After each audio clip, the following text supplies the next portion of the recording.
Hello friends, Ram Ram, जय श्री कृष्ण। आप सब कैसे हो? आशा करती हूँ आप सब बहुत बहुत अच्छे होंगे और मैं तो बहुत बढ़िया हूँ। और अभी मैं जिस पे रिएक्शन दूंगी ये है हमारे आर जे रौनक भाई की वीडियो और हमारे श्री राम मंदिर के बारे में ये वीडियो है। और ये वीडियो है ना, ऐसा है ना फ्रेंड्स के बहुत से जो लोग होता है ना, और राम के नाम पे भी जो राजनीति की दुकानें चलाते हैं ना, उन पे ये वीडियो है फ्रेंड्स। तो आइए, अब की बार उनकी दुकान चलाने के लिए क्या फॉर्मूला वो लोग यूज कर रहे हैं। हालांकि उन लोगों को शर्म आनी चाहिए कि भगवान को भी वो राजनीति में घसीट लेते हैं फ्रेंड्स, अपनी कुर्सी की पावर लंबी चलाने के लिए। तो आइए पहले देख लेते हैं अब की बार इन लोगों ने क्या किया है, उसके बाद हम बात करेंगे। आपको मेरा रिएक्शन अच्छा लगे तो वीडियो को लाइक, चैनल को सब्सक्राइब जरूर करें, वीडियो को शेयर भी कर दे फ्रेंड्स। 22 जनवरी 2024 को अयोध्या में भगवान श्री राम के मंदिर की प्राण प्रतिष्ठा हो जाएगी। एक ऐसा पल जिसका इंतजार हिंदुओं को सालों से था, एक ऐसा लम्हा जिसे सच करने के लिए सैकड़ों भक्तों ने अपनी जान गंवा दी, एक ऐसा सपना जिसे पूरा करने के लिए लाखों लोगों ने जमीन पर उतरकर आंदोलन किया, एक ऐसी ख्वाहिश जिसे हकीकत बनाने के लिए सालों तक अदालत में लड़ाई लड़ी गई और आखिरकार दुनिया भर के करोड़ों हिंदुओं का यह सपना सिर्फ चंद दिनों में पूरा होने वाला है। यकीन मानिए दोस्तों, दुनिया भर में रहने वाले करोड़ों हिंदुस्तानियों के लिए इससे बड़ी खुशी, इससे सुंदर दिन और इससे दिव्य अनुभूति कोई हो ही नहीं सकती। माना जा रहा है कि देश भर से 25 लाख लोग इस पल का गवाह बनने अयोध्या पहुंचेंगे। इन लोगों के स्वागत के लिए अयोध्या का हर घर होटल बन चुका है। देश भर से अयोध्या के लिए 1000 ट्रेनें चलाई जा रही हैं। अयोध्या का नया एयरपोर्ट बनकर तैयार हो चुका है। अयोध्या का नया रेलवे स्टेशन यात्रियों के स्वागत के लिए तैयार खड़ा है। और ऐसे समय में जब पूरा देश उस दिन की उल्टी गिनती गिन रहा है, कुछ नेताओं को ये सारी तैयारी, लोगों की ये उत्तेजना रास नहीं आ रही। उन्हें इस बात से चिढ़ हो रही है कि देश में राम मंदिर का ऐसा सुरूर क्यों छाया है। उन्हें इस बात से तकलीफ हो रही है कि प्रधानमंत्री इस कार्यक्रम में क्यों जा रहे हैं। वो इस बात पर भी अपनी छाती कूट रहे हैं कि हर दिन अखबार में मंदिर निर्माण की खबरें क्यों छप रही हैं। तो भाई आज के इस वीडियो में, आज के इस फनतंत्र में राम मंदिर के उत्साह से चिढ़े हुए ऐसे ही नेताओं की हम खबर लेंगे। तो आइए इनकी बारात निकालते हैं। वीडियो पसंद आए तो प्लीज अपने दोस्तों, यारों, रिश्तेदारों से इसे शेयर करते हुए कमेंट सेक्शन में जय श्री राम जरूर लिखिएगा। ठीक है, शुरू करते हैं। जय श्री राम।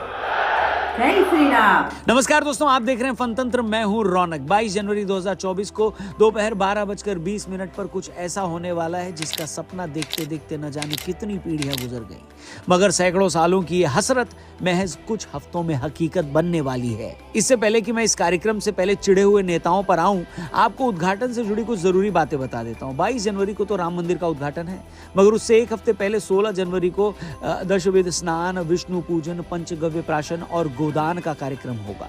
उसी दिन मंदिर आंदोलन से जुड़े लोगों को श्रद्धांजलि भी दी जाएगी। फिर 18 जनवरी को मंडप प्रवेश, वास्तु, गणेश पूजन और रामलला का जलाधिवास होगा। 20 जनवरी को देश की अलग अलग नदियों से 81 कलशों में लाए गए जल से भगवान श्री राम का जलाभिषेक होगा। 21 जनवरी को भगवान श्री राम का 121 कलशों से दिव्य स्नान होगा और 22 जनवरी को मृगशिरा नक्षत्र में प्राण प्रतिष्ठा की महापूजा होगी। उद्घाटन से पहले अयोध्या के चप्पे चप्पे को दुल्हन की तरह सजा दिया गया है। पूरे शहर का कायाकल्प हो चुका है और हर अयोध्यावासी अपने शहर में पूरी दुनिया का स्वागत करने के लिए खुली बाहों से तैयार खड़ा है। मगर जैसा कि हर शादी में कुछ नाराज फूफा लोग होते हैं, उसी तरह मंदिर के उद्घाटन से पहले कई नाराज फूफा सामने आ चुके हैं। ये ऐसे नाराज फूफा हैं जो पहले तो शादी के ही खिलाफ थे और अब जब शादी होने जा रही है तो भी इनका मुंह फूला हुआ है। वो भी इस हद तक कि लेफ्ट और कांग्रेस जैसी पार्टी के कई नेताओं ने तो राम मंदिर की प्राण प्रतिष्ठा के कार्यक्रम में न जाने का फैसला भी कर दिया है। नाम है सीताराम और खुद नहीं जा रहे प्राण प्रतिष्ठा में। बताइए, कोई सेंस बात नहीं। खैर, ममता बनर्जी की पार्टी भी शायद इसमें नहीं जाएगी। लालू नीतीश ने भी अभी तक आने पर हामी नहीं भरी है। कांग्रेसी तो इस बात पर सुलगे हुए हैं कि बीजेपी इस पूरे कार्यक्रम के जरिए खुद लाइमलाइट क्यों ले रही है। Accept reality. Talk about employment. Talk about inflation. Talk about, science and technology and challenge. तो सुना आपने, चचा को इस बात की पीड़ा है कि सरकार मंदिर निर्माण के कार्यक्रम में क्यों डूबी हुई है। देश में और भी तो मुद्दे हैं, उस पर क्यों बात नहीं होती। इनका यह भी कहना है कि ऐसा करके देश के पीएम राजनीति में धर्म को घुसा रहे हैं। सच में यार कहना नहीं चाहिए, मगर जब भी कांग्रेसी ऐसी बातें करते हैं तो मुझे यकीन हो जाता है कि ये इतने सालों से सत्ता में क्यों नहीं आ पाए, क्यों ये हर स्टेट में साफ होते जा रहे हैं। स्कैम पित्रोदा जी, सॉरी सैम पित्रोदा जी, आप छोड़िए ना, बीजेपी क्या कर रही है आपको क्या लेना देना। क्या आपको देश की करोड़ों जनता का मूड नहीं दिखता क्या? हेलो, क्या आपको ये नहीं पता कि मंदिर बनने से दुनिया के करोड़ों हिंदू कितने खुश हैं? अगर आपको सच में उन लोगों की खुशी समझ में आती तो आपके लिए कोई और बात मायने ही नहीं रखनी चाहिए थी। लेकिन बजाय इस मौके को सेलिब्रेट करने की, ये कहने के कि कांग्रेस भी इस मौके पर वहां जाएगी, आप बीजेपी को लेकर बैठ गए। अरे भाई ये बताइए, कौन सी सरकार अच्छे कामों से खुद को नहीं जोड़ती है? बीजेपी अगर 40 साल से इस मुद्दे पर राजनीति कर रही थी कि सत्ता में आए तो राम मंदिर बनाएंगे, पिछले कार्यकाल में जब मंदिर नहीं बना तो आप ही लोग उसे चिढ़ाते थे कि बीजेपी का नारा होना चाहिए मंदिर वहीं बनाएंगे मगर तारीख नहीं बताएंगे। और आज मंदिर बन रहा है, बीजेपी के कार्यकाल में बन रहा है, तो पार्टी क्यों इसका क्रेडिट नहीं लेगी बताइए? आपकी तरह बीजेपी भी राजनीतिक पार्टी है कि नहीं है? वो भी यहाँ राजनीति करने ही आई है, भजिए तलने तो आई नहीं है। बताइए। हेलो। दूसरा, आप ये कह रहे हैं कि प्रधानमंत्री या सरकार तो मंदिर की ही बात कर रही है, बाकी मुद्दों पर कोई बात क्यों नहीं हो रही? ये आपको किसने कह दिया पित्रोदा जी कि कोई भी आदमी या सरकार एक वक्त में एक ही काम कर सकता है? एक आदमी जब दिन भर काम करते हुए 5 बार नमाज पढ़ सकता है, एक हिंदू आदमी सुबह शाम पूजा करते हुए अपनी बाकी के काम भी कर सकता है, तो आपने ये कैसे मान लिया कि जो सरकार मंदिर निर्माण की तैयारियों में लगी हुई है तो इस दौरान वो बाकी सारे काम धाम छोड़कर बैठ गई है? आपको बेरोजगारी की बात करनी है, महंगाई की बात करनी है, भ्रष्टाचार की बात करनी है, कीजिए ना। किसने टोका है? आप ही के इंडी गठबंधन में 30 से ज्यादा पार्टियां हैं। मेन स्ट्रीम मीडिया के अलावा आपके पास सोशल मीडिया की इतनी बड़ी ताकत है, रखिए ना अपनी बात, सरकार को एक्सपोज कीजिए ना। किसने रोका है? इसलिए चचा इतनी बात समझ लीजिए कि जैसे जिंदगी जीने के लिए सिर्फ पैसा ही नहीं प्यार भी चाहिए होता है, सिर्फ अपनों का साथ ही नहीं ईश्वर का आशीर्वाद भी चाहिए होता है, उसी तरह एक देश और समाज के लिए बिजनेस, नौकरी, काम धंधों के साथ साथ उसका धर्म और उसकी संस्कृति भी बहुत जरूरी होती है। समझ आया आपको? हेलो। दूसरा आर्ग्यूमेंट जो लेफ्ट पार्टियों की तरफ से दिया जा रहा है वो ये है कि भाई प्रधानमंत्री तो देश का होता है, वो कैसे किसी धार्मिक स्थल का उद्घाटन कर सकता है? प्रधानमंत्री को धार्मिक राजनीति से दूर रहना चाहिए। हिंदुस्तान का जो सत्ता है वो सत्ता किसी धार्मिक धर्म का, धार्मिक रंग का नहीं होना चाहिए। ये वो सही नहीं है जो ये लोग कर रहे हैं। अच्छा, अब ये भी बड़ी अजीब बात है।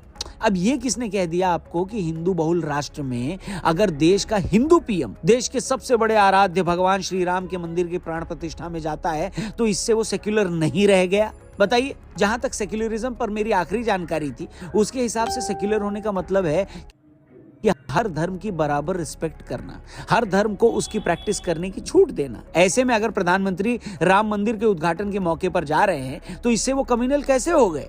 मैं बोलना तो नहीं चाहता था मगर पिछली सरकारों में तो रमजान के वक्त इफ्तार पार्टी होती थी। मुझे इसमें तो कुछ गलत नहीं लगता, होनी भी चाहिए। आप तो उन सरकारों में पार्टनर भी रहे हैं, तब तो किसी ने सवाल नहीं पूछा कि सरकारों को ऐसे धार्मिक आयोजन से दूर रहना चाहिए।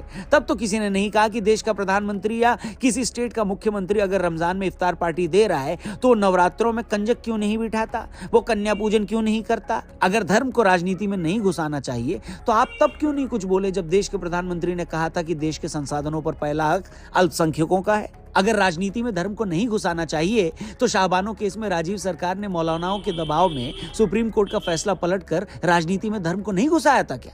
हेलो, क्या बात है सर, क्या बात है सर। दूसरी बात, ये किसने कह दिया कि किसमें क्या घुसाना है या क्या नहीं? जब इंडी गठबंधन या राहुल बाबा बार बार जातिगत जनगणना करके जातियों की संख्या के हिसाब से उनके हक की बात करते हैं तो क्या ऐसा बोलकर वो राजनीति नहीं करते? क्या उनकी सच में नीयत है कि वो लोगों को उनका हक दिलाएं? बिल्कुल नहीं। उसके पीछे भी तो यही राजनीति है ना कि हिंदुओं को अगर जाति के नाम पर बांट दिया तो बीजेपी कमजोर हो जाएगी। मतलब अगर खुद को सूट करे तो राजनीति में जाति को घुसा लो, लेकिन अगर कोई दूसरा अपने फायदे के लिए अगर सिर्फ अपनी धार्मिक पहचान को ले आए तो आप चिल्लाने लगो। ऐसा कैसे चलेगा दीदी? बताइए। बोलो बोलो, चल चल। अरे भैया, हिंदू बहुल देश में भगवान श्री राम जी के मंदिर में अगर देश का प्रधानमंत्री नहीं जाएगा तो कौन जाएगा? किम जॉन उन या उर्फी जावेद? मगर नहीं, हर दिन कोई ना कोई ऐसा बयान लगातार दे रहे हैं। कपिल सिब्बल बोल रहे हैं कि बीजेपी वाले तो दिखावा करते हैं, राम तो मेरे दिल में बसते हैं। सीताराम येचुरी, जिनके नाम में सीता भी है और राम जी भी, उन्होंने तो राम मंदिर के उद्घाटन के लिए मिले निमंत्रण को ही ठुकरा दिया। वाह, एक गजब बात है भाई। this inauguration ceremony is that it has been converted into a state-sponsored event. So therefore, in these circumstances, I regret not being able to attend the function. यहाँ देश दुनिया से लोग इस मौके का गवाह बनने के लिए मरे जा रहे हैं। लोग बसों, ट्रेनों, हवाई जहाज में लद लद कर अयोध्या आ रहे हैं और आप कह रहे हैं कि हमने इस निमंत्रण को ठुकरा दिया क्योंकि वहां पीएम भी आ रहे हैं। मामले का राजनीतिकरण किया जा रहा है। अब मैं तो इस ऑब्जेक्शन को सच में नहीं समझ पा रहा हूं। भाई, अगर पीएम इस कार्यक्रम में आ रहे हैं, यूपी के सीएम भी आ रहे हैं और बाकी पॉलिटिशियंस की तरह आपको भी इनविटेशन मिला है, तो प्रॉब्लम क्या है? अरे भाई, दिक्कत तो तब होती और राजनीति तब होती जब सिर्फ सरकार के लोगों को बुला लिया जाता और बाकी पार्टियों को पूछा नहीं जाता। अब जब सारी पार्टियों के लोग आ रहे हैं तो फिर उद्घाटन झारखंड के मुख्यमंत्री से तो करा नहीं देंगे ना। हेलो, वो काम तो पीएम ही करेंगे। तो फिर इस नाराजगी का रीजन समझ नहीं आया मेरे को। चचा, ये बड़ी अच्छी बात कही।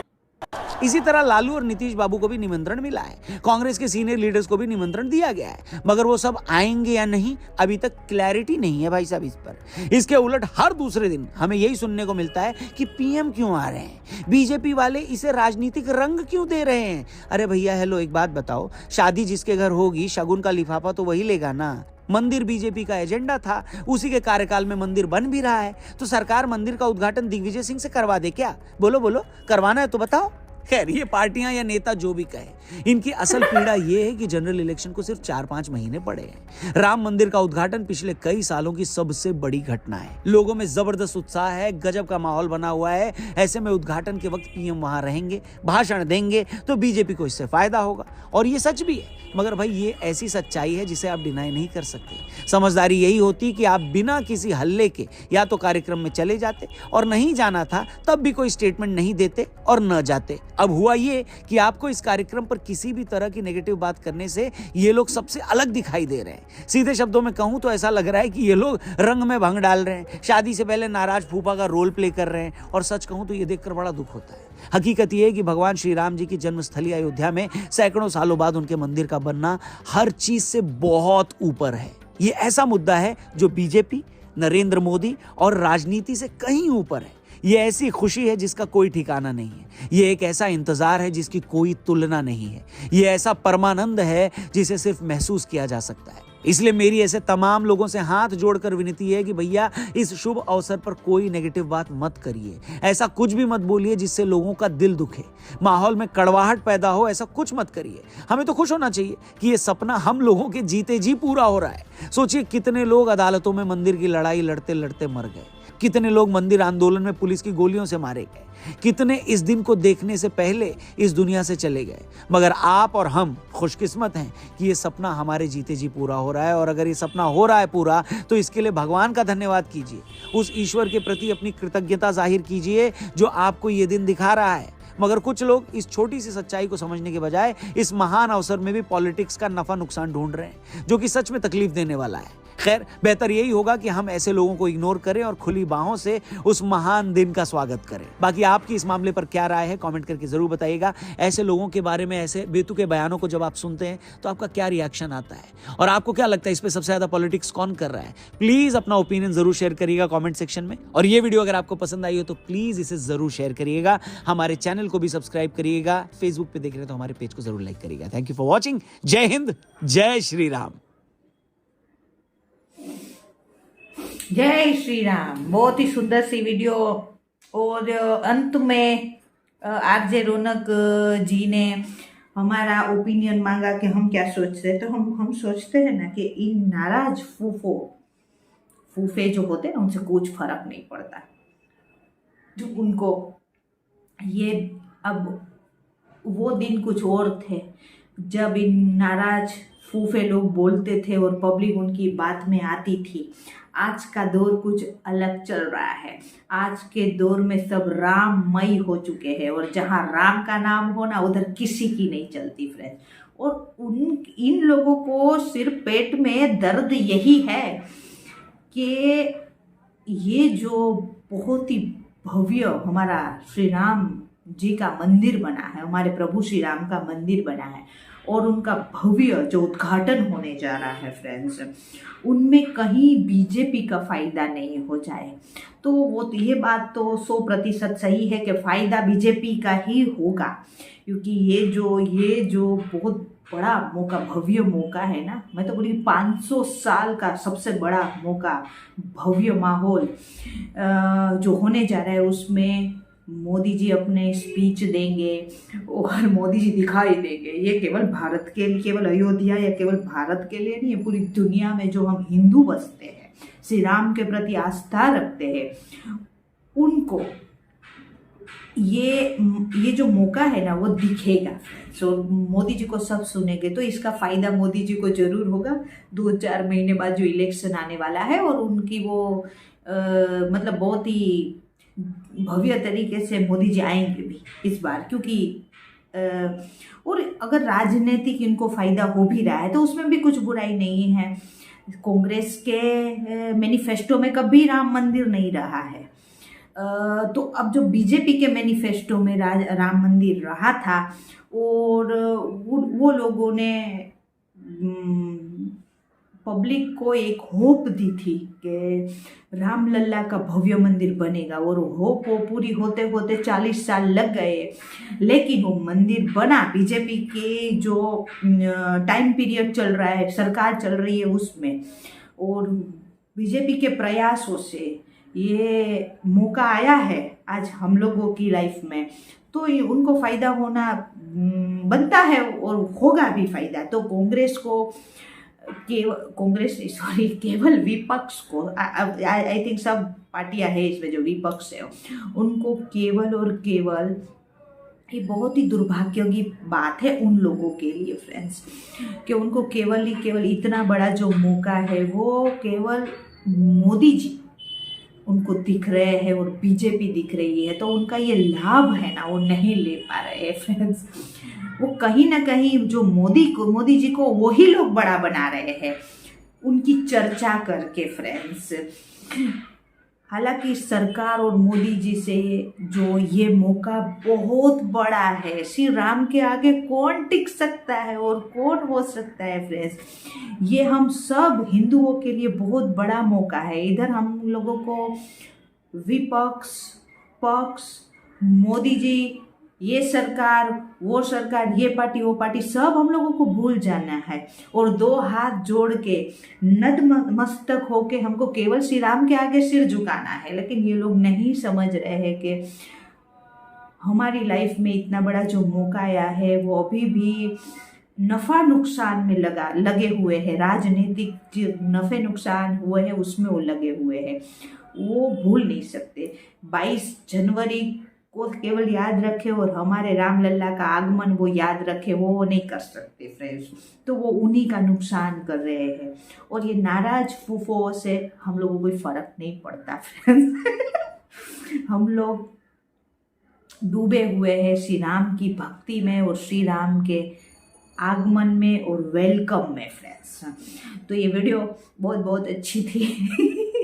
मतलब कुछ लोग अभी भी राजनीति की जो दुकान है ना, वो अभी तक वो लोग मतलब राम मंदिर के नाम पे चला रहे हैं फ्रेंड्स। लेकिन अब जैसे मैंने बोला कुछ फ़र्क नहीं पड़ता फ्रेंड्स। तो ये वीडियो बहुत बहुत अच्छी थी। आपको मेरा रिएक्शन अच्छा लगा तो वीडियो को लाइक, चैनल को सब्सक्राइब, वीडियो को शेयर जरूर कर दे। और अब मिलते हैं फ्रेंड ऐसे ही किसी ब्रिलियंट से वीडियो में। बाय बाय, जय हिंद, वंदे मातरम, बाय बाय।